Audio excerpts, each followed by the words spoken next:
gente, olha eu aqui outra vez, né? Na última vez que eu estive aqui gravando, eu gravei Revolução Francesa parte 1, se não me engano. E agora eu vou dar continuidade no assunto Revolução Francesa. No último vídeo, se você não assistiu Revolução Francesa parte...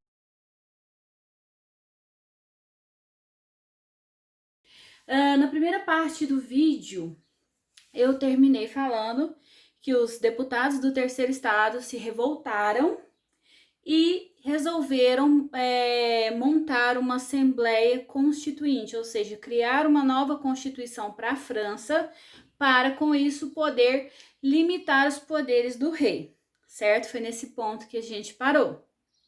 O rei ficou parado esperando os deputados do Terceiro Estado fazer isso? Com certeza não. O rei Luís XVI, ele enviou tropas para tentar impedir esses deputados. Só que a revolta popular já havia tomado as ruas francesas, né? As pessoas foram às ruas exigindo, né, liberdade, igualdade e fraternidade, ou liberté, égalité e fraternité, que era o lema da Revolução Francesa. Não se esqueça disso, tá? O lema da Revolução Francesa: liberdade, igualdade e fraternidade, certo? Então, esses revoltosos, né, essas pessoas que foram para as ruas exigir, né, direitos, exigir que a exploração por parte da monarquia absolutista francesa cessasse, eles se dirigiram à Bastilha, que era uma prisão, símbolo do poder absoluto dos reis, né, dos reis franceses, no caso. Foram para essa Bastilha e tomaram essa prisão, uma prisão que muitas vezes comportava não somente presos comuns, né, por crimes comuns, mas também pessoas que haviam cometido crimes de opinião, porque naquela época não havia liberdade de expressão, isso era tolhido por parte do rei. O rei poderia mandar uma pessoa com opinião contrária para a cadeia, para a prisão. Então essa queda da Bastilha, ela vai ser muito emblemática, ela vai ser simbólica, né, do começo dessa Revolução Francesa, que se deu nessa queda da Bastilha no dia 14 de julho de 1789. Ao invadir a Bastilha, esses revoltosos libertaram esses prisioneiros e se apoderaram das armas que estavam no local. Ou seja, eles adquiriram poder de fogo também, o que foi importante para essa revolução. E aí o rei ele foi obrigado a se submeter, né, vendo a força da rebelião do povo. O rei ele foi obrigado a se submeter a essa Assembleia Nacional Constituinte e as decisões que foram tomadas por ela. Então, essa Assembleia Nacional Constituinte, em 1789, ela vai abolir, né, o restante, né, aquilo que havia de resquício do regime feudal, e vai abolir os privilégios tributários da nobreza e do clero. O que são privilégios tributários? O privilégio de não pagar imposto, tá? Eu já falei no primeiro vídeo que clero e nobreza não pagavam imposto. Isso mudou com a Assembleia Nacional Constituinte, certo? Para além disso, eles publicaram a Carta de Direitos do Homem e do Cidadão.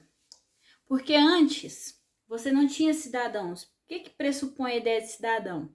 Pressupõe a ideia de que uma pessoa tem direitos, mas que essa pessoa, ao mesmo tempo que ela tem direitos, ela também tem deveres. Isso é ser um cidadão, né? Cumprir os seus deveres e ter também os seus direitos assegurados. E essa Carta de Direitos do Homem e do Cidadão, ela vai ser bastante emblemática, porque ela vai estabelecer algumas coisinhas. Dentre elas, o respeito à dignidade da pessoa humana, ou seja, todas as pessoas têm uma dignidade e essa dignidade tem que ser respeitada. A liberdade de pensamento, né? A pessoa tem que ter a liberdade de pensamento e de opinião, né? A liberdade de expressão, poder falar, né? Poder pensar e falar, não só pensar, mas também opinar sobre as coisas. Igualdade dos cidadãos perante a lei. Aí a gente tem que pontuar que essa igualdade é uma igualdade formal, não é uma igualdade substancial, tá? Todos são iguais perante a lei. Ponto. Não passou disso. Não quer dizer que as pessoas elas começaram a ser observadas em suas peculiaridades ou em suas fragilidades, tá? Isso aí foi, para um primeiro momento, isso não foi considerado, tá? Uma igualdade apenas formal, beleza? Todos são iguais perante a lei. A gente sabe que nem todos são iguais perante a lei. Ah, professor, mas como assim? Uma pessoa super rica, ela é igual a uma pessoa super pobre? No acesso à justiça, será que eles vão conseguir ter o mesmo padrão? Um vai ter uma equipe de advogados, um vai ter um defensor público, por exemplo, certo? Será que um consumidor que quer um direito, que quer exercer um direito, por exemplo, a televisão dele queimou e ele quer trocar por outra, será que ele tem o mesmo poderio econômico que uma grande empresa? Não tem, né? Quando você considera essas disparidades e tenta amenizar essas disparidades, a gente fala. Na França, ainda não se pensava nisso, tá? Então, essa igualdade, ela era meramente formal. Então, mantinha-se ainda essas disparidades, essas incongruências do sistema, beleza? Vamos lá, outra coisa, mas mesmo assim, gente, foi um avanço para a época, tá? Outra coisa, direito à propriedade individual. Por quê, gente? Nós estamos falando de burguês. Quem está à frente disso aí, no terceiro estado, é a burguesia. A burguesia que tinha dinheiro, a burguesia que tinha posses, mas a burguesia que não tinha prestígio social, que não tinha poder decisório e queria ter esse poder. Então, o que eles falam? Olha, a gente tem que manter o direito à propriedade privada, nós não queremos ser expoliados dos nossos bens, nós não queremos perder as nossas posses, né? Direito de resistência à opressão política, aquilo que o John Locke falou. Se você não sabe o que ele falou, vai lá e assiste o vídeo do Iluminismo no meu canal, tá?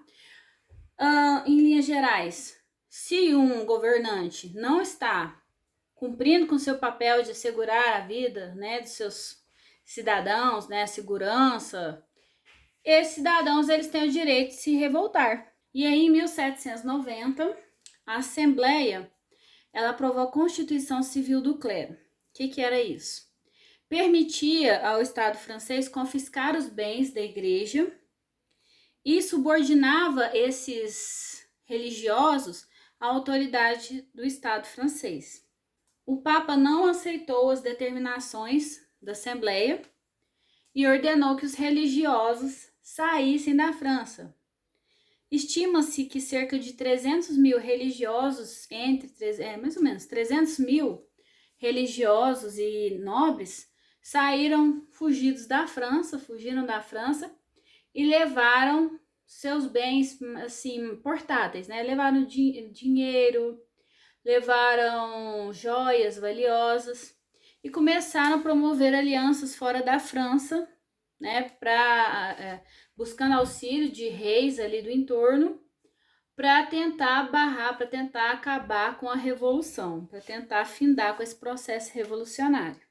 Em 1791 foi aprovada uma Constituição para a França, 1791, certo? Com uma nova Constituição para a França, que declarava que a França era uma monarquia constitucional. Primeiro a gente tem que entender o que é uma Constituição. Constituição, gente, é a norma fundamental de um Estado. Quando você vai construir uma casa, o que você faz? Primeiro você lança o quê? As bases, né? O fundamento. Você vai perfurar a terra, colocar as estruturas, para depois você construir os muros da casa. Caso contrário, essa casa vai cair. Então, essa Constituição, ela é essa base, ela é esse fundamento para que um país funcione de maneira harmônica, certo? Então, com a monarquia constitucional, o rei ele estava obrigado a obedecer à Constituição. Vamos imaginar que essa Constituição é como se fosse uma rédea num cavalo bravo, certo? Você coloca a rédea, você controla para onde ele vai, o que ele pode fazer e o que ele não pode fazer. A Constituição, então, ela definiu limites para o poder real. Dentro do que foi definido, Primeiramente foi a igualdade jurídica entre cidadãos que já havia sido ventilada lá na Carta de Direitos do Homem e do Cidadão.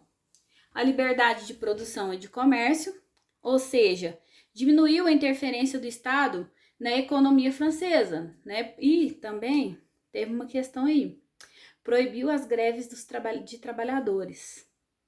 Lembra, né, que o terceiro Estado também era composto por esses trabalhadores, mas as greves foram proibidas, visando aí o interesse da burguesia, certo? A redução do poder do clero, ou seja, o clero já não dava as cartas, né? Porque o clero foi um dos poderes que justificou por muito tempo o poderio do rei, o poderio absoluto dos reis, e a representatividade popular pelo voto. Mas somente os cidadãos com uma renda mais alta poderiam votar, aquilo que é chamado de voto censitário. Só quem tem uma determinada renda pode votar. Quem está abaixo dessa renda não vota. Dessa forma, trabalhadores, desempregados, mulheres, grande parte da população ficou excluída desse processo de votação. O Luís XVI ficou satisfeito em perder seu poder? Claro que não, tá? Então ele começou a tramar em secreto com os nobres franceses que estavam fora da França e com governantes da Áustria e da Prússia, que esses invadissem a França e dessem cabo da Revolução. Só que quando o rei Luís XVI estava, né, quase fugindo da França, ele foi reconhecido e preso. Em meio a tudo isso, o que aconteceu? Um exército austro-prussiano invadiu a França, certo? Só que acabou sendo derrotado. E aí comprovou-se que o rei Luís XVI realmente estava tramando, tá? Esse exército austro-prussiano foi derrotado. E essa vitória contra esses invasores fortaleceu a revolução, né? O povo, nós estamos no caminho certo, né? Vamos continuar resistindo esses intentos de acabar com a revolução. O rei foi acusado de traição, né? O rei Luís XVI foi acusado de traição. E aí, em 1792, os líderes da Assembleia proclamaram a República e mudaram o nome da Assembleia para Convenção Nacional. E aí eles falavam, olha, agora, como a França é uma república, nós temos que criar uma constituição republicana, ou seja, uma constituição que esteja em sintonia com o novo regime, né, com a nova forma de governo. As forças políticas atuantes na França desse período, mais fortes que eu devo ressaltar aqui, eram os girondinos, que era a alta burguesia. Eles se sentavam à direita da Convenção Nacional, daí surgem esses termos, né, direita e esquerda, né? Eles defendiam voto censitário e eles eram contrários à participação popular na Revolução, certo? Eles achavam que o povo não deveria fazer parte desses processos de tomada de decisão. Além disso, você tem os jacobinos que eram a pequena burguesia, né? Apoiados também pelos sans-culottes, os trabalhadores urbanos. Esses jacobinos, eles defendiam ideias mais revolucionárias, né? Ideias de participação popular, né? De que o voto não deveria ser censitário, que a escravidão deveria ser abolida, né? Porque a França tinha várias colônias e essas colônias utilizavam mão de obra escrava. Uma delas, mão de obra escrava, né? Uma delas era o Haiti, né, que a gente vai falar sobre ele também, mas não agora. E você tinha também a planície. A planície que sentava ao centro, também conhecido como Maria vai com as outras. Eles votavam visando seus interesses, tá? Quando uma ideia jacobina interessava, eles votavam com os jacobinos. Quando era uma ideia girondina que interessava, eles votavam com os girondinos, ou seja, eles estavam ali no centro da disputa. Por isso que surgem essas nomenclaturas, partido de centro, partido de esquerda, partido de direita, e aí vai, tá?